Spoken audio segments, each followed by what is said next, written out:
జగన్ పెన్షన్ల దగ్గర నుంచి కూడా వాలంటీర్స్ని పెట్టుకున్నాడు, గ్రామ సేవకులను పెట్టుకొని ఇంటికి తీసుకుపోయే పెన్షన్ ఇచ్చే పద్ధతి పెట్టాడు. కరోనాగా కూడా 150 వెహికల్స్ ఏమో పెట్టాడు.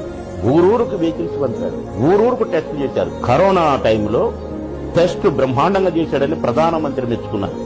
అన్ని రాష్ట్రాల ముఖ్యమంత్రుల కంటే నెంబర్ 1 కరోనా విషయంలో స్పందించి బ్రహ్మాండంగా యాక్ట్ చేసిన ముఖ్యమంత్రి అని జగన్మోహన్ రెడ్డి గారికి ఫస్ట్ ర్యాంక్ ఇచ్చారు ఆయన.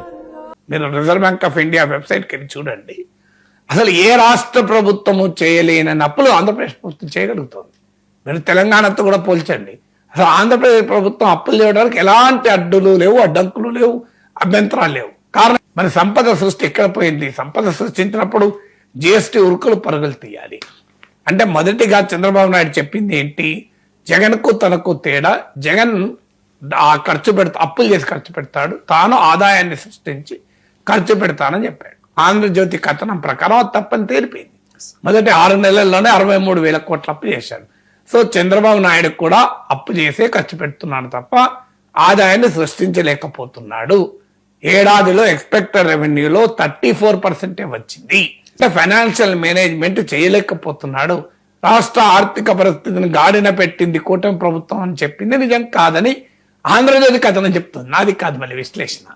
ఇది రేపు ఫైనాన్షియల్ ఇయర్ పూర్తయ్యేంత వరకు బడ్జెట్ లో అంచనా వేసిన దానికన్నా 200% 150% ద్రవ్యలోటు పెరగబోతోంది.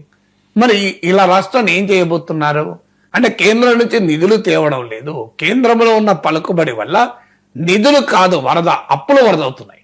సమస్య ఏంటంటే కేంద్రంలో ఉన్న పలుకుబడి వల్ల అప్పులు ఇబ్బడిబడిగా తేగలుగుతున్నారు. మీరు రిజర్వ్ బ్యాంక్ ఆఫ్ ఇండియా వెబ్సైట్కి వెళ్ళి చూడండి.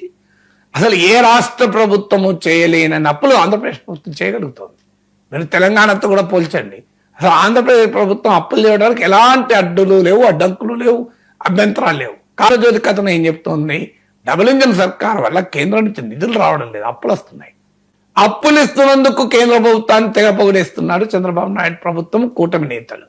జగన్మోహన్ రెడ్డి ప్రభుత్వం 2022-23లో రెవెన్యూ లోటు 281% ఉండే, చంద్రబాబు నాయుడు ప్రభుత్వంలో మొదటి 6 నెలల్లో 140% వచ్చింది. శభాష్ అని చెప్తున్నారు.